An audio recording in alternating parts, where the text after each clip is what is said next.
बिस्मिल्लाहिर्रहमानिर्रहीम। अस्सलाम वालेकुम। आप देख रहे हैं हमारा चैनल फार्मा जोन और मैं हूं नजमा। इस चैनल के थ्रू आप जान सकेंगे फार्मास्यूटिकल के पायनियर्स को, उनकी हिस्ट्री को, उनके बारे में, और फार्मास्यूटिकल में काम करने वाले हमारे जो कलीग्स हैं उनकी मुश्किलात, उनके हकूक़ और उनके मसाइब के बारे में और उनकी पर्सनल लाइफ के बारे में। तो इस चैनल के ज़रिए आपको बहुत सारी इन्फॉर्मेशन मिलने वाली है साहिवाल, उकाड़ा की हिस्ट्री, इसके अलावा पूरे पंजाब, पूरे पाकिस्तान के फार्मा के लोगों को हम इंशाल्लाह इंट्रोड्यूस करवाएंगे। अभी इब्तदा है और आज इस चैनल का पहला इंटरव्यू होने जा रहा है और एक ऐसी शख्सियत जो कि साहिवाल हिस्ट्री के पायनियर हैं फार्मास्यूटिकल के, और 71 से वो इस फार्मा में एज अ जॉबियन काम कर रहे हैं। वो हमारे लिए एक ना सिर्फ मिसाल हैं बल्कि एक यूनिवर्सिटी हैं, एक हिस्ट्री हैं। उस यूनिवर्सिटी से सीखे हुए लोग जो हैं वो पूरे पाकिस्तान में जॉब्स कर रहे हैं फार्मास्यूटिकल में और अपना नाम कमाया उन्होंने। बहुत बड़े बड़े ओहदों पर उनके शागिर्द मौजूद हैं और उनके अदना शागिर्दों में से एक मैं भी हूँ। साहिवाल हिस्ट्री के पायनियर बाबा अयाज, जिनका मैं इंटरव्यू करने जा रही हूँ, वो किसी तारुफ के मोहताज नहीं है, अपने आप में एक हिस्ट्री है। जैसा कि मैंने बताया है, बाबा जी 1942 में अमृतसर में पैदा हुए और पार्टीशन के बाद उनकी फैमिली पाकिस्तान शिफ्ट हो गई लाहौर में। लाहौर में उन्होंने अपनी इब्तदाई तालीम हासिल की। उसके बाद जब ज़मीनें अलॉट हुई सरकारी तौर पर तो वो साहिवाल के नवाही गांव नई वाला बंगला में आ गए। वो एक ज़मींदार के बेटे हैं, लेकिन उन्होंने एजुकेशन को प्रेफर किया, उनकी फैमिली ने एजुकेशन को प्रेफर किया और उन्होंने एमएससी न्यूट्रिशन और बी फार्मेसी की। उसके बाद वो 71 से फार्मास्यूटिकल में उन्होंने अपने जॉब का आगाज़ किया और नामी गरामी कंपनियों में जॉब्स की। फिर परमानेंट बेसिस पे किसी एक कंपनी में साहिवाल आ गए। साहिवाल आकर उन्होंने इस जॉब का आगाज़ किया, अपना नाम कमाया और ये सिलसिला आज तक जारी है। इस वक्त वो साहिवाल के एक टाउन पाक एवेन्यू में रैश पजीर हैं। अल्लाह ताला उन्हें सेहत और तंदरुस्ती दे, हमारी दुआएं उनके लिए, क्योंकि वो हमारे सरों का साया है। अभी मैं उनके घर जा रही हूँ उनका इंटरव्यू करने। हमारे साथ रहिएगा और फार्मा जोन चैनल को सब्सक्राइब कीजिएगा, अपनी राय का इजहार कीजिएगा और बताइएगा कि ये काविश आपको कैसी लगी, क्योंकि ये चैनल आप सबका है। आपके बारे में बात होने जा रही है और हम सब के बारे में बात होने जा रही है। Thank you. बिस्मिल्लाहिर्रहमानिर्रहीम। अस्सलाम वालेकुम। आप देख रहे हैं हमारा चैनल फार्मा जोन। मैं हूं नजमा और आज इस चैनल के थ्रू हम जिस शख्सियत का इंटरव्यू करने जा रहे हैं वो अपने आप में एक हिस्ट्री है। पहले तो सबसे पहले व्यूअर्स आपको बताती जाऊँ कि फार्मास्यूटिकल पाकिस्तान की टॉप 10 इंडस्ट्रीज़ में है, जो ना सिर्फ पाकिस्तानी मईशत को मजबूत करने में अपना किरदार अदा करती हैं बल्कि बहुत सारे पढ़े लिखे बेरोज़गार नौजवानों को रोज़गार फराहम करने में भी हेल्पफुल हैं। इसमें काम करने वाले एक सेल्स प्रमोशन ऑफिसर से लेकर कंट्री मैनेजर तक लोग बड़ी मेहनत से और लगन से अपनी ड्यूटी ईमानदारी से सरअंजाम देते हैं। लेकिन अफसोस इस बात का है कि उनकी इस मेहनत को, उनकी इस ईमानदारी को नेशनल लेवल पर रिकग्नाइज नहीं किया जाता। इसकी क्या वजूहत हैं, ऐसा क्यों होता है, ये आज के इंटरव्यू में आप जान सकेंगे। आज का इंटरव्यू एक ऐसी शख्सियत का होने जा रहा है जो अपने आप में एक तारीफ है। आपको पता है कि किसी भी इदारे की कामयाबी के पीछे कुछ ऐसे किरदार होते हैं जो अपना आप भुलाकर उस इदारे के लिए अपनी भरपूर काविश और मेहनत और अपनी लगन जो है वो सर्व कर देते हैं, अपनी पूरी ज़िंदगी सर्व कर देते हैं। ऐसी ही शख्सियत जिनके घर आज हम मौजूद हैं, उनका मुकम्मल तारुफ भी आपसे करवाएंगे, उनके साथ इंटरव्यू का सिलसिला भी शुरू होगा। लेकिन सबसे पहले हम उनको एक छोटा सा नजराना अकीदत पेश करना चाह रहे हैं। एक बुके लेकर आए हैं जो कि हम उनको पेश करेंगे और फिर हम तारुफ की तरफ चलेंगे। अस्सलाम वालेकुम, कैसे हैं आप जी? थैंक यू, आज आपने हमें टाइम दिया। बस संडे को भी थोड़ी सी फुर्सत मिलती है, जी जी, अदरवाइज तो बस। जैसा कि मैंने आपको बताया है कि आज हम एक ऐसी शख्सियत के घर मौजूद हैं जो फार्मास्यूटिकल इंडस्ट्री में, फार्मास्यूटिकल की हिस्ट्री में जिनका अपना एक नाम है। हम साहिवाल में उनके घर में मौजूद हैं और हम उनका इंटरव्यू करने जा रहे हैं। मैं मुख्तसर से उनका तारीफ़ करवाऊंगी क्योंकि मेरे पास अल्फाज नहीं है कि मैं उनकी तारीफ़ कर सकूं, या इतने ज़्यादा मैं जो हूँ उनके लिए बहुत कम पड़ जाएंगे। तो उनकी ज़बानी ही सुनेंगे, उनकी कहानी उनकी ज़बानी सुनेंगे। हम उन्हें बाबा जी के नाम से पुकारते हैं क्योंकि वो माशाल्लाह पायनियर भी हैं, सेकंड पायनियर हैं फार्मास्यूटिकल साहिवाल की हिस्ट्री के। और इसके अलावा ये है कि वो अपने आप में एक हिस्ट्री हैं, अपने आप में एक यूनिवर्सिटी हैं। मैं तो ये समझती हूँ कि वो एक यूनिवर्सिटी है और उस यूनिवर्सिटी से बहुत सारे तालिब इल्मों ने सीखा है और आज वो बहुत अच्छा रोज़गार भी कमा रहे हैं और एक प्रोफेशनल लाइफ गुजार रहे हैं। उन्हीं में से एक अदना सी, मैं भी उनकी स्टूडेंट हूँ और मुझे ये शर्फ हासिल है कि आज मेरे चैनल का पहला इंटरव्यू उनसे होने जा रहा है।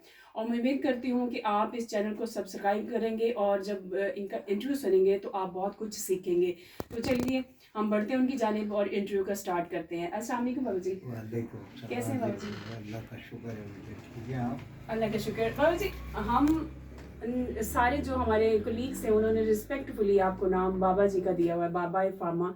तो सबसे पहले तो अपने बारे में बताइए, पूरा अपना नाम और अपने बारे में सारा। ये बच्चे, नाम बाबा का जो था ना, ये ऐसे पड़ा कि अपने मुंह से कुछ कहूँ तो अच्छा नहीं लगता।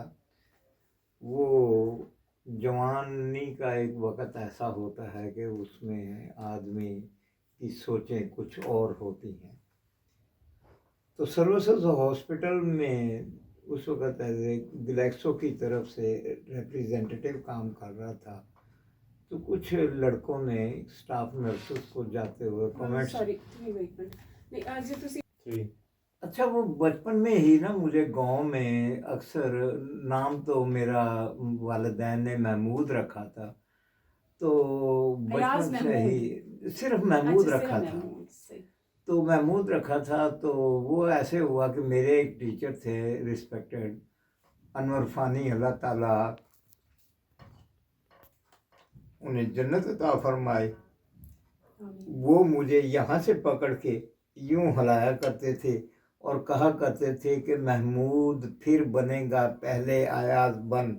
यहाँ पर उन्होंने मेरे, अच्छा, जब 5वीं के पेपर होने लगे तो उन्होंने मेरे नाम के साथ महमूद अयाज लिख दिया।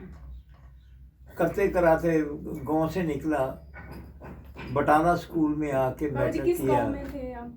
नाई वाला बंगला के पास 1459 आता है, वहाँ के एक जिम्मेदार का बेटा हूँ। बड़ा माकूल से जिम्मेदार थे। बेटा हूँ तो आगे शुरू करते हैं रिक्शा। अच्छा, तो वो फानी साहब ने मेरा नाम महमूद के साथ ये किया कि 5वीं के जब एग्ज़ाम होने लगे तो अयाज साथ लिख दिया।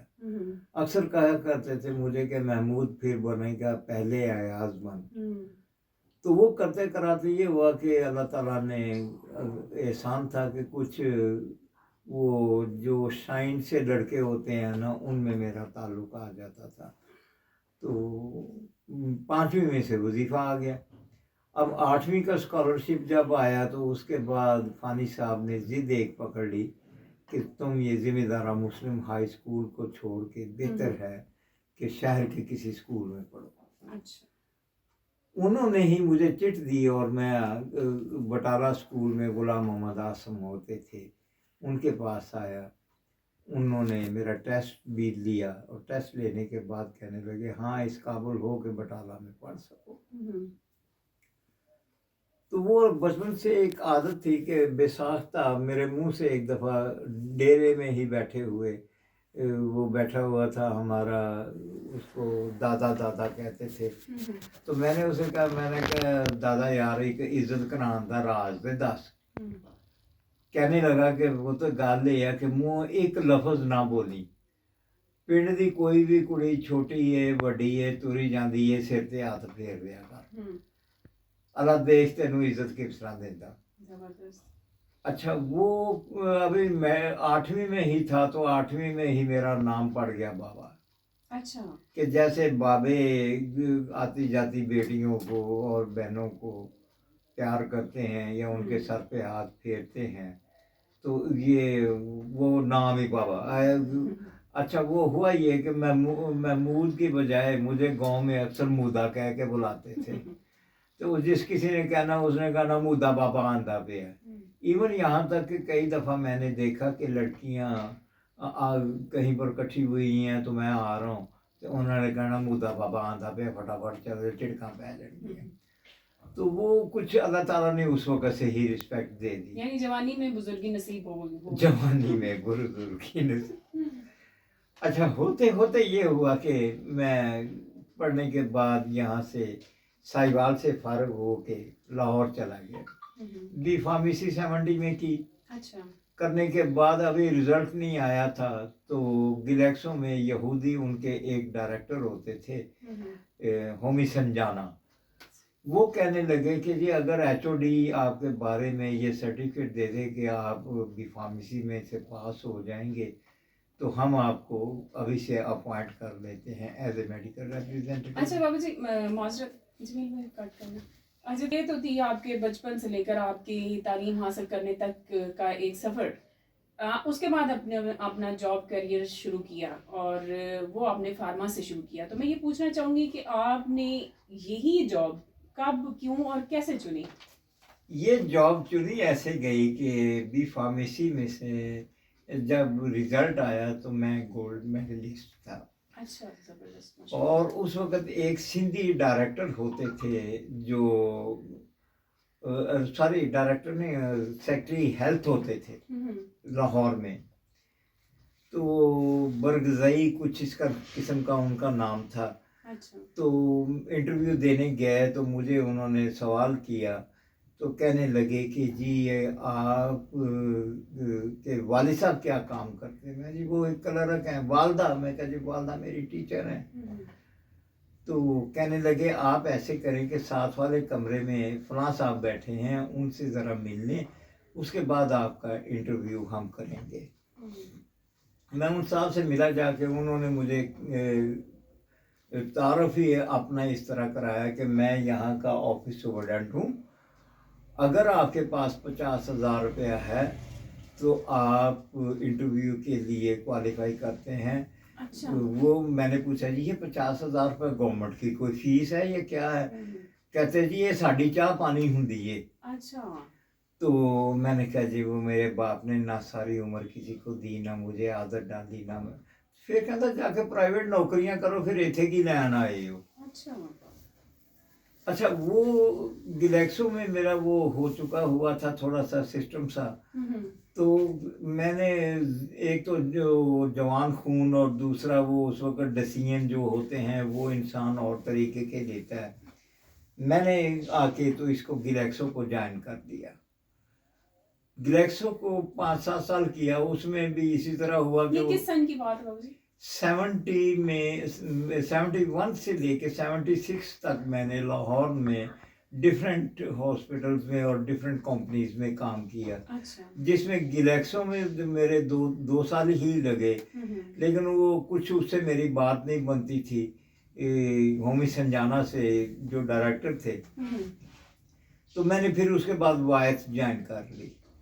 वायथ को करते हुए अभी थोड़ी देर हुई थी तो मुझे एक फार्मास्यूटिकल कंपनी ने ऑफर दे दी। वो नई आई थी, पाकिस्तान में उनकी प्रोडक्ट शुरू हुई थी मैक्टर फार्मास्यूटिकल के नाम पर। आजकल तो मैक्टर इंटरनेशनल बनी हुई है। जी जी। तो मिस्टर फजले हक खान उसमें थे, तो वो ब्रोज वेलकम, उस वक्त ये JSK वगैरह नहीं होती थी, ब्रोज वेलकम में वो मेरे सीनियर रहे थे। सही।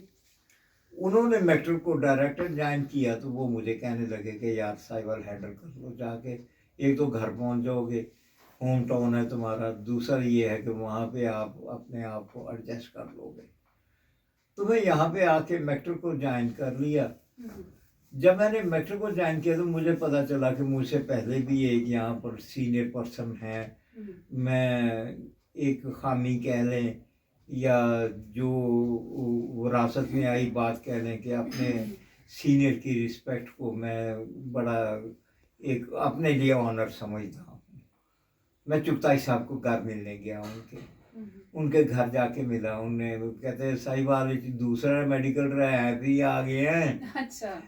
अच्छा, मैं कहा जी आ गया हूँ। कहते बच्चे मैं ये लफ्ज़ रैप का जानबूझ के इस्तेमाल किया है, लेकिन बात एक अपने जहन में रखो कि रैप का मतलब जो होता है कुछ अजीब सा होता है। उन्होंने उसको जो कहा लफ्ज़ रिप्रेजेंटेटिव ही इस्तेमाल करना है। ये रैप का लफ्ज़ वैसे ही बुरा लगता है।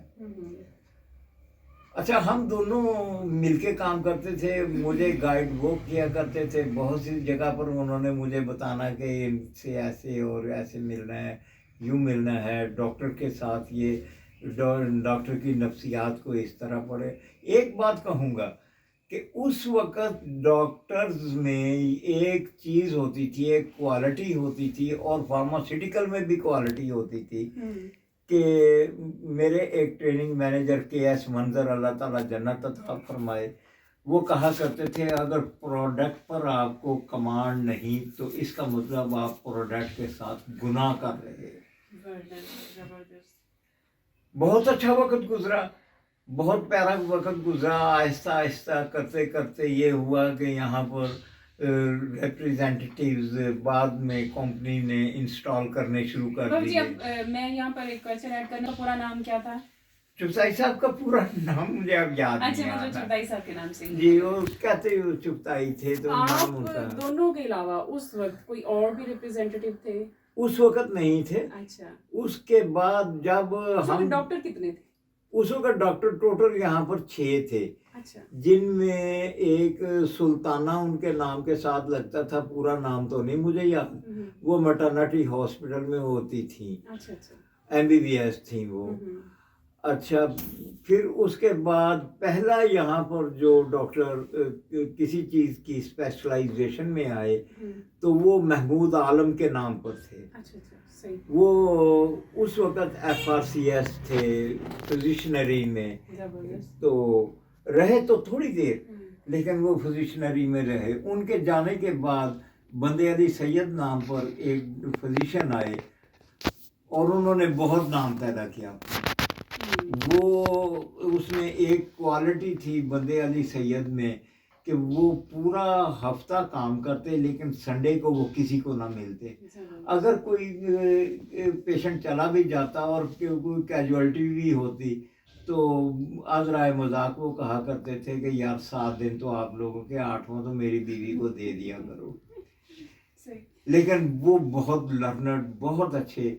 बाद में वो इलामा इकबाल मेडिकल कॉलेज के जो है मेडिकल के प्रोफेसर और HOD भी रहे। बाबा जी, पहली प्रमोशन कब हुई?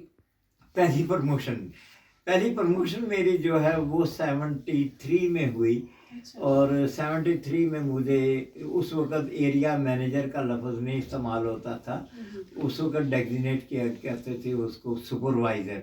अच्छा अच्छा। तो मुझे सुपरवाइज़र किया ही था, अभी कोई 4 महीने गुजरे होंगे कि फजल हक ने मुझे रीजनल मैनेजर की डेजिग्नेशन दे के साहिवाल भेज के, साहिवाल और उसके बाद विहाड़ी, बहावल नगर और सूर, ये उकाड़ा वगैरह। उकाड़ा तो उस वक़्त पास साहिवाल की तहसील थी, तो उन्होंने ये मुझसे सुपरवाइज़ करवाना शुरू किया। एक खूबसूरत बात अक्सर मुझे मेरे उस्ताद मोहतरम शेख अब्दुल हफीज़ गुरेजा, हफीज़ इंटरनेशनल वाले कहा करते थे कि सीनियर उसको कहते हैं कि जो सारे ब्लेम बर्दाश्त करके, सब चीज़ों को ऑब्ज़र्व करके, उसके बाद टीम को साथ लेके चले। बाबा जी, पंजाबी में हम जो कि पंजाबी के यूज्ड हुए हैं बाबा जी से पंजाबी बोलने के, तो इस इंटरव्यू में आप अक्सर जगह पे पंजाबी के लफ्ज़ सुनेंगे, वो आपको बहुत अच्छा लगेगा। हाँ, बस यही कह दे। लेकिन बात ये है कि उन्होंने ये बात समझाई थी, उन्होंने एक बात कही, उन्होंने कहा कि बच्चे एक चीज़ मेरी याद रखी कि सुपरवाइज़र, एरिया मैनेजर या रीजनल मैनेजर, ये सारियां एक कंपनी ने ना पूछां लाइयां हुंदियां ने बंदे नूं कि काम ये की है ते इन्हां नूं औलाद तरह समझेगा ते कुछ पा लेगा। लिहाजा यहाँ तक हुआ कि मैंने अपने जो आने वाले, मुझसे बाद हारून आए पार्क डेवस में। अच्छा। उनकी बेस, वो जब आए तो वो यहाँ पर बेस हुए, तो उनके पास वो रहने वाले थे बहावल नगर एरिया के, तो उनकी रहाइश का इंतज़ाम भी भाग दौड़ करके करना पड़ा। हारून के आने के बाद फिर जावेद और गनान में एक आए, टाउन के रहने वाले लड़के थे, BSc थे। अच्छा, इन दोनों के दरमियान में थोड़ा सा ऐसे हो गया कि बीचम ने यकदम 2 लड़के अपॉइंट कर दिए। एक ने तो 4-5 दिन काम करके वापस लाहौर चला गया, एक यहीं पर रह गया, और जुल्करनैन उसका नाम, और वो जान से भी प्यारा हो गया। एक तो वो मेहनती बहुत था, उसमें क्वालिटी ये थी कि अगर मैं उसे पंजाबी में ये कहूँ कि इन्हें पता लगे कि चूहे की रोड विच भी डॉक्टर बैठा है तो वो वहाँ पे वहाँ पहुँच चला जाता था, थकता नहीं था। और था इंटेलिजेंट बहुत ज़्यादा। तीसरी सबसे बड़ी बात उसमें थी कि वो इतना शरीफुल नफ्स इंसान है अब तक भी। लोग जो कुछ भी किसी के बारे में आप कहें, जुल्करनैन शाह साहब की बात कर रहे हैं? जुल्करनैन शाह, सही। ये बीच में आए थे। अच्छा, फिर इनके पास भी वेस्पा होता था, मेरे पास भी वेस्पा होता था। बहावलनगर जाना, ये वो रास्ते में वो बड़ी तकलीफों से वो वक्त काटते थे। उस वक्त पुल नहीं होता बाबा जी, था। कॉम्प्लेक्स फील नहीं होता था? वो बहुत खूबसूरत थे। कॉम्प्लेक्स फील होता है, इन जोक। लेकिन कॉम्प्लेक्स फील होता है, लेकिन वो मुझे कुछ इतना ज़्यादा अजीज हो गया कि मेरा ख्याल मेरे और उसके दरमियान में कुछ वो दीवार अगर कोई है तो वो सिर्फ इखलाक की है। सही। बाबा जी, एक बड़ा खूबसूरत शेर है कि ये एजाज है हुस्न आवारगी का, जहाँ भी गए दास्तान छोड़ा है। आप जिस जिस जिले में गए, जिस जिस जगह पे आपने काम किया, वहाँ पर लोग आपको याद करते हैं, वहाँ पर आपके शागिर्दान मौजूद हैं और आपके हाथों के लगाए हुए पौधे आज एक जरखेज, एक फलावर दरख्त का वो साया फराहम कर रहे हैं। तो मैं पूछना चाहूँगी कि पाकिस्तान के किस किस शहर में गए और सबसे बेहतर किस शहर को पाया, वर्किंग के लिहाज से, फार्मा के लिहाज से और डॉक्टर बिहेवियर के लिहाज से? पाकिस्तान के जो वर्किंग का अगर मैटर आता है तो वर्किंग के मैटर में मुख्तलिफ जगह पर रहा, लेकिन मेरे साथ होता ये रहा है कि 3-4 साल, 5 साल, 4 साल, 5 साल से ज़्यादा अरसा किसी सिटी में मुझे काम करने का वक़्त ना मिला, सिवाय साहिवाल के। साहिवाल में मैंने जब 82 में मैं साहिवाल आया तो साहिवाल में एस इजाज़ुद्दीन एंड को के नाम पर एक फार्मास्यूटिकल ऑर्गेनाइजेशन बहुत पुरानी है। 1912 में इन्होंने कराची में बंदर रोड उसको कहते हैं, वहाँ पर एज ए केमिस्ट होते थे। अच्छा। इफरोज और ये दूसरी जो हैं ये इनकी सिस्टर कंपनीज हैं। ऐसे जाजुद्दीन एक्चुअली ग्रुप ऑफ कंपनीज है, 36 ग्रुप ऑफ कंपनीज का। और इनके पास मैं एज ए रिप्रेजेंटेटिव 82 में आया था और 2005 में मैं as a zonal head retire हुआ। और मेरे लिए सबसे बड़ा एजाज़ ये है कि मुमताज़ फ़िरोज़ जो मालिक हैं ऐसी इजाज़ुद्दीन के, उन्होंने मुझे जब फ़ारग किया 60 ईयर की एज में आके, तो मैं वाहिद शख्स हूँ इजाज़ुद्दीन की हिस्ट्री में कि जिन्हें उन्होंने घर पे खाना दिया था। ये ऑनर की बात, बहुत ऑनर की। और यहाँ के डॉक्टर्स की पोजीशन ये थी कि यहाँ पर डॉक्टर्स की ये हालत होती थी कि वो इंतज़ार किया करते थे रिप्रेजेंटेटिव का कि वो आएगा तो उससे प्रोडक्ट डिस्कस करके फिर उसके बाद पेशेंट को शुरू करूँगा। उस वक्त इतना ज़्यादा रिप्रेजेंटेटिव को नॉलेज दिया जाता था। मेरी हालत ये थी कि बी फार्मेसी करने के बावजूद 4 महीने पूरे ग्लैक्सो ने अपने ट्रेनिंग सेंटर में रखा था और ये what is product, how to tackle the customer, ये वो करके आखिर में ट्रेनिंग मैनेजर के एक लफ्ज़ थे कि जिसको कंप्लेंट हैंडलिंग आ गई उससे ज़्यादा कामयाब आदमी कोई नहीं। और हुआ भी यही कि मैंने अपना फिर पूरा कंसंट्रेशन जो थी या जोर जो था, जी 1-1 महीने की ट्रेनिंग सोमने में बर्दाश्त की हुई। 1-1 महीने की बच्चे ट्रेनिंग तो कोई ट्रेनिंग नहीं होती, मतलब हमने अपने हाँ। स्टार्ट लिया तो मुझे अच्छी तरह याद है कि पलीवा में सबसे पहले एक, अगर औरतों में से कहें तो खातून में से सबसे पहले इंट्रोड्यूस आपको मैंने करवाया था। बाबा जी लड़की, वो लड़की वाला बात ये ऐसे हो गई कि लड़की थी उस वक्त बहुत छोटी सी बच्ची थी। एक डॉक्टर साहब ने आपके बारे में कमेंट्स पास किए। उस वक्त DHQ में एक कमरा था बाकायदा मेडिकल रिप्रेजेंटेटिव्स के लिए मैंने लिया हुआ, जिसमें वहाँ पर वो आके बैठते थे, उनको एंटरटेन किया जाता था, चाय शाय उनके वार्ड सर्वेंट की सैलरी एसोसिएशन पे करती थी। मुझे अच्छी तरह याद है 1996 में मेरा एक्सीडेंट हुआ तो उस वक़्त एसोसिएशन में 2.5 लाख रुपया उसका बैलेंस पड़ा हुआ था। इतने फंड्स इकट्ठे हुए हुए थे। जी जी सबका नाम नहीं लेना चाहता। जी जी। तो मैं सुबह सुबह गया हॉस्पिटल, अभी जाके तो मैं उसके पास बैठा ही था, तो उसने सेंटेंस बड़ा गलत सा बोला। कहता डॉक्टर ना सॉरी, मुझे कहता बाबा जी अब तो माशाल्लाह मेडिकल रैपिडी आ गई। अच्छा, उसके बाद जो उसकी मैंने उतारी वो उसको सारी उम्र याद रहेगी। उसने पीएमए पूरे में शोर मचाया कि जी मैंने अयाज बाबा को आजरा मजाक इतनी बात कही थी कि अब तो मेडिकल रैपिडी आ गई। तो उसने तो बिल्कुल लिहाज नहीं किया और उसने उतार के हाथ में पकड़ा दी। कुछ दिनों के बाद मुझे प्रेसिडेंट जो पीएमए का था, पाकिस्तान मेडिकल एसोसिएशन का, उस वक़्त का, अल्लाह ताला उसे जन्नत अता फरमाए, फौत हो गया। तो उसने मुझे बुला के कहा, तो मैं कहा माय डियर बात ये है, वो मजदूरी करने आई, चोरी करने नहीं आई थी। दूसरी बात मैं ये करता हूँ कि एक आदमी अगर बैग उठा के यहाँ पर खातून में से कोई भी या लड़कियों में से कोई भी आ गया है तो आप उसको इस तरह हूट करेंगे तो आगे तो चांसेस कोई नहीं बन सकते। दूसरी बात यह है कि हम किसी को इज्जत देंगे तो कोई हमें इज्जत देगा। और आइंदा अपने तमाम डॉक्टर्स को समझा दें कि अगर किसी ने किसी भी आई हुई लड़की के बारे में, जो मेडिकल रिप्रेजेंटेटिव आई, उसके बारे में किसी किस्म के रॉन्ग कमेंट्स पास किए तो मेरा सबको पता है कि मैं नहायत बदतमीज़ आदमी हूँ और मैं फिर अपनी बदतमीज़ी पे उतर आऊँगा। फिर आपको गिला नहीं होना चाहिए। बाबा जी, कैद बा मुशक्कत यानी शादी के खूबसूरत बंधन में कब बंधे? हादसा हुआ। हसीन हादसा।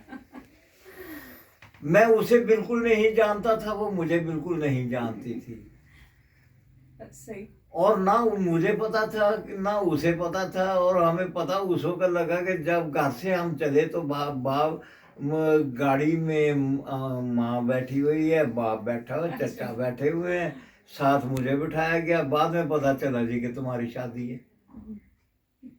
लेकिन बहुत अच्छी और लेकिन बहुत अच्छी और बहुत खूबसूरत जिंदगी गुजरी। माशाल्लाह। और अब तक 42 इयर्स शादी में मैंने अपनी बीवी से ये लफ्ज़ सुना होगा कि फ़लाँ चीज़ ख़त्म हो गई। ये नहीं भी कभी भी सुना कि 10 आदमी तुम्हारे पास आए थे, अभी उनकी चाय बना के हटी तो अभी 10 की मुझे और बनानी पड़ गई। ये सेंटेंस मैंने आज तक अपने वाइफ से नहीं सुना। सही, ज़बरदस्त बाबा जी। नो डाउट हम भी जब आते हैं आपसे मिलने तो हमें इसका जो है वो मुजाहरा मिलता है, जिस तरह से अच्छे तरीके से हमें रिसीव किया जाता है, वेलकम किया जाता है।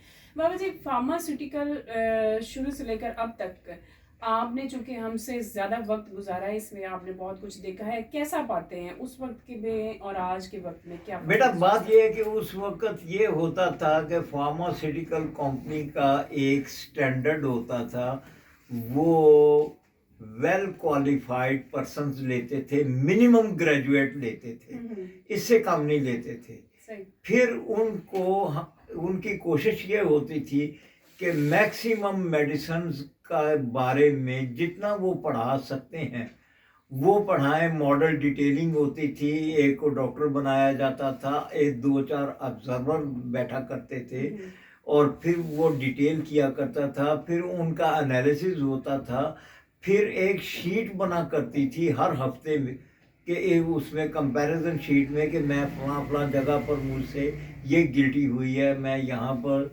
गलती कर चुका हूँ या यहाँ पर ये एक बहुत कुछ पर्सनल एनालिसिस और पर्सनल मैनर सिखाए जाते थे। इवन मुझे याद है कि मैंने एक दफ़ा एक अपने एफएससी के क्लास फेलो को बगैर कार्ड भेजे उसके कमरे में जाने लगा तो मेरे सीनियर ने मुझे बाजू से पकड़ लिया। कहने लगे फार्मास्यूटिकल का असूल है पहले अपना कार्ड भेजो, ऑनर से जाओ, ऐसे तुम जा रहे हो ये ऑनर नहीं है। तो वो वक्त बहुत अच्छा था। हाँ, अब की बात जो है, अब मैं माफ़ी चाहता हूँ और मैं अपने नए जो पौध है इससे माफ़ी मांगते हुए ये लफ्ज़ कहता हूँ कि ये जो प्रोडक्ट बेच रहे हैं ना, इनको खुद को नहीं पता इसमें है क्या। सही सही, बिल्कुल सही। मोड ऑफ एक्शन तो बहुत दूर की बात है। मोड ऑफ एक्शन का ही उन्हें पता कि इसको क्या कहते हैं। मोड ऑफ एक्शन तो बड़ी दूर की बात है। सही। रही बात गवर्नमेंट की, तो हुकूमत ने हमेशा ही मैं साफ कहूँगा अतायत को पाला है, वो अताइयों को पाला है। ये गलत बात कहते हैं। ये शुक्र करें डॉक्टर्स जितने भी हैं, ये अल्लाह का शुक्र अदा करें। अगर अताई ना हो तो ना तो इनकी कोठियाँ बने ना इनकी कारें बने। ये अताई बिगड़े हुए पेशेंट इनको देता है तो वो ये उनसे कमाते हैं। सही, मतलब उनके रोजगार का सिलसिला, इनके रोजगार का सिलसिला अताई है। फिर हुकूमत खुद अतायत को प्रमोट करती है। आप देखें एक डिस्पेंसर को मैक्सिमम क्या पता होगा, ही don't know what is anatomy, what is physiology, what is pharmacology. आपने उसको मोटर बाइक दी हुई है, एक बत्ती आगे लगा दी, एक बत्ती पीछे लगा दी और डिस्पेंसर को बीपी ऑपरेटर्स दे के भेज दिया और उसे जाकर वो ट्रीटमेंट कर रहा है। क्या ये अतायत नहीं? ये अताई काम नहीं है? ये अताई नहीं हो रहा? अच्छा, जो हुकूमत कर ले वो मैं पंजाबी में एक गुजारिश किया करता हूँ कि एक मौलाना साहब का बेटा था, वो बच्चों के साथ खेलता हुआ कब्रिस्तान में चला गया तो कुएं में गधा गिरा हुआ था। सब ने वहाँ से पानी पी लिया तो उसने कहा सब ने हराम खाता है। वो एक मेरे जैसा भी था, उसने कहा कि जी ਤੁਹਾਡਾ ਨੂਰ जमाल भी नाल सी। उन्होंने कहा अच्छा जी, साडा जिथे साडा नूर जमाल गधे खोते सब हलाल। ये हुकूमतों ने गधे खोते सब हलाल किए हुए हैं। अतायत को एक्चुअली हुकूमत पाल रही है। सही। बाबा जी, वैसे तो आपके शागिर्दों की तादाद बहुत ज़्यादा है, अनगिनत होगी, लेकिन रफ्स आइडिया कि आपके कितने टोटल जिनको आपने ट्रेन किया और जिनमें से आज वो लोग जो हैं वो किसी मकाम पर हैं? नियर अबाउट 2,000 or 3,000 रिप्रेजेंटेटिव्स तो होंगे जिनको ट्रेनिंग भी दी गई और उनको पढ़ाया भी और उनको साथ लेके चला भी। उनमें से मोर देन 200 एग्जेक्टिव सीट्स पर बैठे हुए हैं। बल्कि चंद एक तो उनमें से मैन्युफैक्चरर हो गए, उन्होंने अपनी फैक्ट्रीज लगा रखी हुई है, जिनमें साजिद गौरी ने अपनी फैक्ट्री लगा रखी है। अच्छा, फिर उसके बाद रॉ होता था, मुझे नाम उसका पूरा याद नहीं, जैनसन एंड जैनसन में उसने अपनी फैक्ट्री लगा रखी है। इफ्को वाला इफ्तिखार गुजर होता था, उसने अपनी फैक्ट्री लगा रखी है। LCPW में खालिद ज़रार ख्वाजा पार्टनर बन के बैठा हुआ है। ये भी किसी वक्त में जो है वो मेरे कोलीग्स में से रहा, सीनियर कोलीग्स में से था। तो ये बहुत आपके बहुत ज़्यादा जो ट्रेनिंग दिए हुए लोग हैं वो एक अच्छे ओहदों पर इस वक्त मनसब हैं और वो सारे अपना ड्यूटीज़ सर अंजाम दे रहे हैं। बाबा जी, आपके बच्चों में से 2 बेटियां हैं आपके पास, कितने बच्चे थे? और एक बहुत टची सा क्वेश्चन करने जा रही हूँ, अपनी थोड़ी सी स्लाइड के बारे में बताइए। बहुत ही सेंसिटिव सा सवाल कर दिया। बेटा एक था, 2 बेटियां थी। बेटा एक्सीडेंट में फौत हो गया। मुख्तसर सी इतनी सी बात है, बेटियां दोनों की शादी कर दी। बड़ी बेटी के पास 3 बेटे हैं, उनमें से 2 मेरे पास होते हैं। अच्छा। अपने आप को मैंने कंपनसेट करने के लिए उनको रखा हुआ है। तो एक 4 में है और एक 3 में पढ़ रहा है। तो बस अल्हम्दुलिल्लाह बात ये है कि ये अल्लाह ने दिया था, अल्लाह का था, अल्लाह ने ले लिया। वो मियाँ मोहम्मद बख्श साहब एक बुजुर्ग गुजरे हैं, वो एक शेर कहा करते थे कि जिन्ना दुखां विच दिलबर राजी, मैं सुख होना थी वारे, ते दुख कबूल मोहम्मद बख्शा राजी रहन प्यारे। अगर वो इसमें राजी है ना, वो इसी बात पे राजी है कि ये मजदूरी करता रहे, तो मैं राजी हूँ।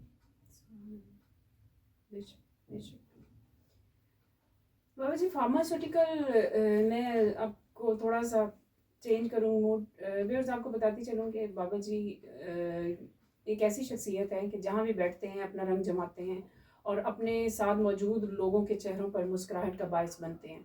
इनके अंदर क्या है, क्या हो रहा है, उसका किसी को जाहिर नहीं होता। बाबा जी, बहुत सारे लोग जो हैं वो आपकी कंपनी को मिस करते हैं आजकल भी। तो वो एक सिलसिला जो आपके दौर में एसोसिएशंस का होता था, क्योंकि हर इदारे में हम देखते हैं कि एसोसिएशंस होती हैं, फार्मास्यूटिकल में यूनिटी क्यों नहीं है? 14 साल मैं प्रेसिडेंट रहा हूँ। 14 साल में 25 रुपए फंड से ये एसोसिएशन शुरू हुई थी। 14 साल में हर 3 महीने के बाद एक मीटिंग होती थी जिसमें 1 कप चाय 2 बिस्किट दिए जाते थे। खानों वानों के ड्रामे कोई नहीं होते थे। हाँ, ये था अल्लाह ना करे किसी के साथ कोई मिसहैप हो जाता था तो उस पे जितनी फाइनेंस लगती थी वो एसोसिएशन लगाती थी। उसमें एक मिसाल देता हूँ, सीआईए स्टाफ के बिल्कुल सामने पाँव में गोली मारकर एक वसीम नाम का रिप्रेजेंटेटिव था, उसकी बाइक छीन ली गई। उस वक़्त मुख्तार या इफ्तिखार गोंदल नाम का यहाँ पर एसपी था। जब हम सुबह इकट्ठे होकर उसके पास गए तो उसे कहा कि जी इस तरह थाना के बिल्कुल सामने हुआ है। तो उसका डायलॉग था कि हम हवा में गोलियां चला सकते हैं, हम किस किस को पकड़ें। तो बेसाख्ता मेरे मुंह से निकला था कि हमें, आपको तो हवा में गोलियां चलानी आती हैं ना, हम जब गोली चलाएंगे फिर रोड्स भी बंद हो जाएंगी। वो कैसे? मैंने कहा 750 रिप्रेजेंटेटिव है, एक एक हॉस्पिटल बंद कर देंगे, एक एक केमिस्ट को बंद कर देंगे, उसके बाद देखेंगे कि कैसे गोलियां चलती हैं हवा में। उसी दिन शाम को उसी थाने का थानेदार जो था 2-4 आदमी लेके मेरे घर पहुंच गया, कहता जी उस आदमी को बुलाएं जिसको वो मोटरसाइकिल छीना गया। उसे कह जी पसंद करे बाजार में कौन सा उसे मोटरसाइकिल पसंद है, मैं मोटरसाइकिल दे देता हूँ। बाबा जी, आजकल के दौर में मेडिकल रैप्स के साथ, सेल्स प्रमोशन ऑफिसर्स के साथ जो लोग भी वर्क कर रहे होते हैं बाय रोड्स पे, सारा दिन रोड पे रहना होता है, बहुत सारे मिसहैप्स होते हैं, एक्सीडेंट्स होते हैं, स्नैचिंग होती है। अब वो सुनवाई नहीं है। आप क्या समझते हैं कि क्या हमने अपना मयार जो है फार्मास्यूटिकल के वर्कर्स ने खुद गिराया हुआ है या इसमें कुछ गवर्नमेंट का भी रोल है? नहीं बेटे, इसमें सबसे पहले ये कहूँगा कि जितने भी नए आने वाले रिप्रेजेंटेटिव्स हैं ना, इन्होंने हलफ उठा रखा हुआ है लेग पुलिंग का। मैं बाई नेम अब नाम लेके मजबूरन उस डॉक्टर का नाम लेके बात करूंगा। मैं नाम नहीं लेना चाहता था लेकिन मजबूरन कि सलीम अंसारी को रात हमारी 2 बजे मीटिंग एसोसिएशन की ख़त्म होती है। सुबह मैं 9 बजे सलीम अंसारी के पास जाता हूँ तो जाते ही सलीम अंसारी मुझे ये लफ्ज़ कहता है कि बाबा जी को डॉक्टर ਤੁਹਾਡੀ बेइज्जती करे तो तुसी की करोगे। तो मैंने इतनी मोटी गलीज गाली निकाली थी उसको और मैंने कहा था मैं उसका ये करूँगा। मैं कहा सबसे पहले मुझे ये बता दे वो कौन उल्लू का पट्ठा था जिसने तुम्हें आगे बताया। हंसना शुरू कर दिया। हाँ, मैं कहा क्या हुआ? मैं कहा रात 2 बजे मीटिंग खत्म हो रही है, तेनू सुबह 9 बजे तो पहले पता लग रहा है, अल्हाम तो तेनू हुंदा नहीं। ये डेफिनेटली इन्हीं में से किसी चीटर ने आके ये हरकत की है तो ये कुछ हुआ है। बेटे बात यह है कि आज भी आपकी एसोसिएशन उतनी स्ट्रांग हो सकती है, आज भी आप उतने ही लेवल पे, उसी लेवल पे आ सकते हैं, लेकिन खुदारा ऑनेस्ट पर्सन्स को लाएं। उनको ना लाएं कि जिन्होंने कढ़ाइयाँ बैठ के खा के और तस्वीरें बनवा के चले जाए। तस्वीरें चाहिए तो ऊपर मेरे पास ब्रीफ केस भरा पड़ा है एसोसिएशन के टाइम का तस्वीरों का, वो मैं पूरा दे देता हूँ आपको। तो तस्वीरें खिंचाने से, अकेली खिंचवाने में जो है वो ना, या ये जो लेग पुलिंग वाला काम है ये बंद करें।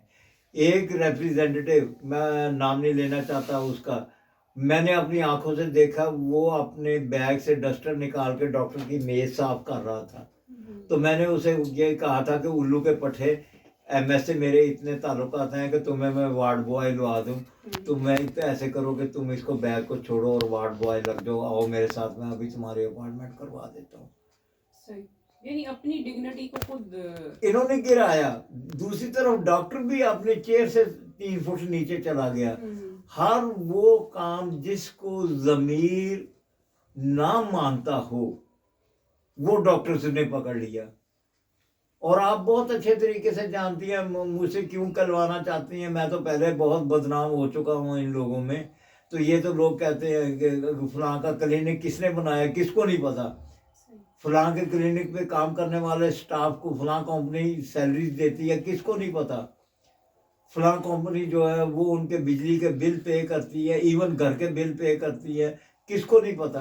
भाभी जी, अब इस वक्त जो है हमारे कुलीग्स जो हैं बहुत सारे हैं, हज़ारों की तादाद में हैं। काड़ा साहिवाल की अगर हम बात करें तो यहाँ पर हज़ारों लोग हैं। आप और उसमें अब फीमेल की बहुत सारी तादाद आ गई है, तो पढ़ी लिखी लड़कियों के लिए जॉब चूँकि अब तो बहुत सारी आ चुकी हैं, आपका एक्सपीरियंस कैसा है कि लड़कियों के लिए ये जॉब कैसी है? बेटे बात यह है कि जॉब के सिलसिले में जो है ना वो लड़कियों के या लड़कों का मैटर नहीं करता। सही। मैटर करता है कि मैं नाम लेता हूँ, आजकल वो मेडिकल स्टोर करता है, गाजी मेडिकल स्टोर। जी जी। ये वो लड़का है कि जो मेरे साथ उकाड़ा में काम करने जाता था, नहर वाले पुल से उतर के पैदल शरीफ सर्जिमेट जो है वहाँ से 9 किलोमीटर बनता है, वहाँ तक मेहनत करने जाता था। मेहनत करने में आर नहीं है, लड़कियों के काम करने में आर नहीं है। लड़कियाँ एज कंपेयर टू लड़कों के ज़्यादा अच्छे तरीके से काम करती हैं। लड़कों में कम्युनिकेशन गैप जो है वो जनरेशन गैप एक अलग चीज़ है। कम्युनिकेशन गैप इतना है कि आप उसे सुबह पढ़ाएं कि जी ये चीज़ है और शाम को आप उसको पूछे तो उसे 50% उसके दिमाग में से निकल गई होती है, पता नहीं उसके दिमाग में क्या चीज़ है क्या नहीं है। और या तो ये है कि थ्रू आउट वर्ल्ड जितने भी रिसर्चर हैं उनसे कोई ऐसा इंजेक्शन नहीं बन सका कि वो इंजेक्शन लगा दे और आदमी के अंदर वो सारी तालीम उसके अंदर चली जाए। सही। पढ़े बगैर बात नहीं है, सही। स्टडीज के बगैर गुजारा नहीं है। रेफरेंसेस आप कोट करते हैं, आपके पास रेफरेंसेस एविडेंसेस मौजूद होने चाहिए। हमारे बैग बहुत भारी होते थे जिनमें लिटरेचर कम होता था, एविडेंसेस ज़्यादा होते थे। सही। हमारे बैग में सैंपल्स बहुत कम होते थे। सैंपल्स का तो ऐसे होता था, मुझे अच्छी तरह याद है कि अगर हम किसी वक्त में किसी केमिस्ट के पास खाना खा लेते थे ना, वो 2-2 4-4 महीने उसको ऑनर समझता था, लोगों को रेफरेंस कोट करता था, ओ यार वो बायत वाला आया सी, मैं तो वो सिर हल के खाना खाता है। अब क्यों नहीं?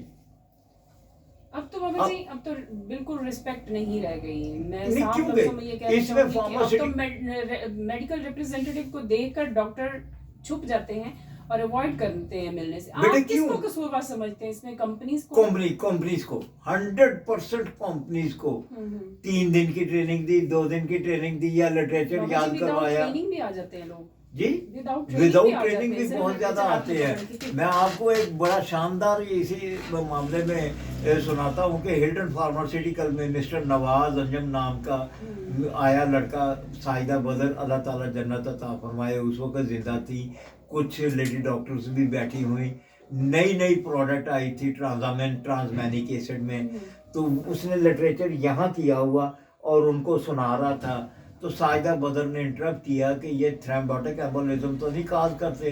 उसने ऐसे लिटरेचर उनकी मेज़ में फेंका और बेसाख्ता ही कहता, बेसाख्ता बोला है, कहता बेड़ा गर्क जाए, सारी अंग्रेजी भूल गई। डॉक्टर साहब तुसी मुड़ तो सुन लो, ये कह के उसने यहाँ पे हाथ रखे और सारा सुना के, हाँ जी सारा सुना के ना, तो बाद में कहता है हिल्टन फार्मास्यूटिकल प्राइवेट लिमिटेड, हम जो कुछ पूछना डॉक्टर साहब ऐना को पूछना, मैं चले जी, बैग उठाया निकल गया। सही। तो भाई जब बात बच्चे ये आती है कि जब इस किस्म के रिप्रेजेंटेटिव्स आएंगे और इस किस्म की आपकी मेडिसिन डिस्कस होगी तो फिर उसी किस्म का रिस्पांस आपको मिल रहा है। फार्मास्यूटिकल के वर्कर जो मेडिकल रिप्रेजेंटेटिव्स हैं, इनको किस चीज़ में ग्रूमिंग की ज़रूरत है? आपके ख्याल में क्या होना चाहिए जिससे बेहतरी लाई जा सकती है? बेटा मैं तो ये कहूँगा कि जितनी भी फार्मास्यूटिकल कंपनी है ना, इनको सबसे पहले तो ये है कि नॉलेज अपनी जो भी प्रोडक्ट है उसका इतना प्रोवाइड करना चाहिए कि जिसके बगैर उसका सर्वाइवल नहीं आ सकता। किसी सूरत में डॉक्टर उसकी बात नहीं सुनेगा, कभी भी नहीं सुनेगा। मैं एक छोटी सी गुजारिश करता हूँ कि किसी आदमी से भी आपकी मुलाकात होती है ना, आप 5 मिनट की कन्वर्सेशन के बाद बिल्कुल उसको पैरामीट करके होते हैं कि ये इस लेवल का आदमी है। डॉक्टर बाशऊर है कोई, ये बड़ी माफ़ी चाहता हूँ, वो पागल नहीं है। वो पहले 3-4 सेंटेंसेस में एस्टिमेट कर जाता है कि ये कौन सी क्वालिटी का मालिक है। सही। मुझे एक बात बताएं कि मैं गुजारिश करता हूँ कि मैंने सन 5 तक ह्यूमन फार्मास्यूटिकल को किया, 5 में मैंने पोल्ट्री को ज्वाइन किया। तो 5 तक वो क्या रीज़न था कि डॉक्टर मुझे रिस्पेक्ट देता था गए हुए को, वो मुझे रिस्पेक्ट नहीं देता था। एक्चुअली वो उस नॉलेज की रिस्पेक्ट करता था जो नॉलेज मुझे पहले से दिया गया हुआ था। सही। नॉलेज से बड़ी कोई पावर नहीं, और इसके बगैर ये कि वो टाई लगा के और ज़रा वो साफ़ सुथरे कपड़े पहन के खुशबू लगा के हॉस्पिटल में जाने से प्रोडक्ट नहीं बिका करती। सही। बाबा जी, आजकल मैंने अक्सर देखा है, क्योंकि हम भी सारा दिन फील्ड में रहते हैं, कि एक आम बंदा जो है, जिसकी तालीम भी नहीं है, जिसने कोई गंदा सा ड्रेस पहना हुआ है, वो भी मेडिकल रिप्रेजेंटेटिव को इस तरह की नज़र से देखता है कि जैसे वो कोई बिल्कुल किसी थर्ड क्लास इंसान को वो देख रहा हो। इवन डॉक्टर चैम्बर में पेशेंट बातें करते हैं। अपनी रिस्पेक्ट को दोबारा उस लेवल पर लाने के लिए एक रिप्रेजेंटेटिव को क्या रोल अदा करना पड़ेगा? सबसे पहली तो बात यह है कि रिप्रेजेंटेटिव इस लेवल पर गया कैसे, ये एक क्वेश्चन है। और ये एक ऐसा क्वेश्चन है कि जिसका जवाब सबके पास है, लेकिन देगा कोई भी नहीं। कि वो हर आदमी उसको अपनी अना का मसला बना के बैठा हुआ है। रिप्रेजेंटेटिव अपने आप को अपने उस मेयार पे लेके आए, और मेरे पास अब भी एविडेंस मौजूद है। कभी इत्तेफाक हो, मुझे थोड़ा सा वक्त दें तो मैं अपनी पुरानी कबर्ड खोल के उसमें से वो न्यूज़पेपर निकाल के दे सकता हूँ, जिसमें डॉक्टर्स के एसोसिएशन, जिसे ये पीएमए कहते हैं, पीएमए के प्रेसिडेंट्स, एक नहीं, पीएमए के प्रेसिडेंट्स ये बात कहते हैं कि मेडिकल रिप्रेजेंटेटिव उस्ताद का दर्जा रखते हैं। बिल्कुल, वो मैंने खुद सुना हुआ है। नहीं सुना नहीं, मेरे पास प्रिंटेड है वो उस वक्त। क्योंकि ये इतना ये टीवी शीवी वाला तो होता नहीं था, अखबार ही होता था, और बाकायदा उसमें लिखा है कि उस्ताद का, हम मेडिकल रिप्रेजेंटेटिव को उस्ताद का दर्जा देते हैं। वो क्यों? वो रीज़न यही है कि मैं अच्छा नहीं लगता, कहते हैं कि ये 1122 वालों ने जो डिस्पेंसर्स रखे हैं ना, वो जो जिनको बाइक्स दी हैं, एक बत्ती आगे और एक पीछे लगा के। एक दिन मैंने एक उनमें से एक को पूछा, मैंने कहा यार बेहतरीन एंटीबायोटिक की है, मैंने कहता है डाकाड्रॉन वालों केड़ा चंगा है। अब मुझे ये बताएं कि ये अताई नहीं है जिसको ये नहीं पता कि एंटीबायोटिक डाकाड्रॉन को वो बता रहा है कि मैं ये एंटीबायोटिक है, और 1122 ने उसको डिस्पेंसर रखा हुआ है लोगों की हेल्प करने के लिए, या लोगों को जो उनको फर्स्ट ट्रीटमेंट देना है। अगर 1122 के उस डिस्पेंसर की ये हालत है, तो फिर उससे तो वो अताई बेहतर है जिसको ये पता है कि एल्डोमेट देनी है। सही।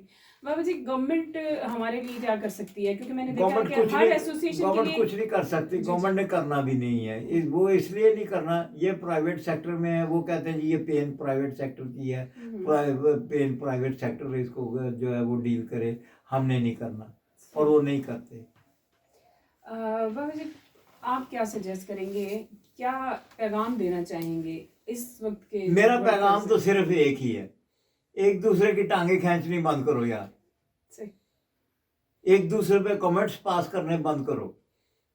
आप मुझे रिस्पेक्ट देंगे ना, तो मुझे इतना, जितना भी मैं बेज़मीन इंसान हूँगा ना, मेरे अंदर से एक आवाज़ ज़रूर उठेगी, यार ये बच्ची जब आती है मुझे रिस्पेक्ट देती है, वो मेरा भी हक बनता है कि मैं इसको रिस्पेक्ट दूँ। हम एक दूसरे को तो रिस्पेक्ट नहीं देते, एक दूसरे की हम जाके शिकायतें करते हैं डॉक्टर के पास, लेग पुलिंग करते हैं, उसके बारे में कमेंट्स पास करते हैं, उसकी कंपनी के बारे में कमेंट्स पास करते हैं। वाई?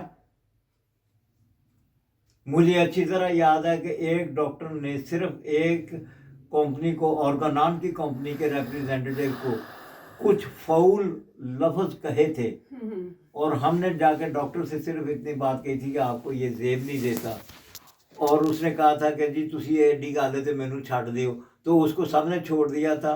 और 4 महीने के बाद उसी का डिस्पेंसर बाहर बैठा होता था तो कहता डॉक्टर साहब वेले ने आ जाओ, तो उन्होंने कहते असी वेले नहीं हूँ। तो क्यों? इसलिए यूनिटी थी। नहीं, यूनिटी के अलावा अगर आप ऑर्गेनान को प्रोडक्ट ऑर्गेनान की बेच रही हैं तो आपको ऑर्गेनान पर कमांड थी। अगर ये एप्ला को बेच रहे हैं तो इनकी एप्ला पे कमांड थी। अगर वो आदमी कोटराई मैक्साजोल बेच रहा है तो उसे पता है कि मैंने किसी दूसरे को टांट नहीं करना, मैंने अपनी प्रोडक्ट के और अपने क्राइटेरिया के बारे में बात करनी है। वो अब नहीं हो रही। लेग पुलिंग बंद करें, नॉलेज पे ध्यान दें। आज भी डॉक्टर आपकी रिस्पेक्ट के लिए उसी तरह बैठा, वो उसी तरह आपके साथ डिस्कस करने की ख्वाहिश रखता है, लेकिन आपको अपनी प्रोडक्ट पर कमांड होनी चाहिए जो नहीं है। बाबा जी बहुत शुक्रिया, थैंक यू वेरी मच, आपने हमें इतना टाइम दिया और आज जज़ाकल्लाह। आपसे बहुत कुछ सुनने को मिला। इंशाल्लाह इतना कुछ आपसे जानना चाहते हैं कि एक सिटिंग में तो ये पूरा नहीं हो सकता, फिर किसी टाइम आपको तकलीफ देंगे। आपका बहुत शुक्रिया। जी व्यूअर्स, आपने ये इंटरव्यू आपने सुना और यकीनन आपने बहुत कुछ सीखा होगा, ख़ासतौर पर हमारे कलीग्स जो हमारे चैनल को देख रहे हैं। मैं आप सबसे दरख्वास्त करूँगी कि इस इंटरव्यू को सुनिएगा, हमारा चैनल सब्सक्राइब कीजिएगा फार्मा जोन के नाम से यूट्यूब पर, और आप इंशाल्लाह फर्दर इस चैनल में और भी बहुत सारे लोगों की बातें सुनेंगे, उनके इंटरव्यू सुनेंगे और बहुत कुछ सीखने को मिलेगा। आप सबका बहुत शुक्रिया। अल्लाह हाफ़िज़।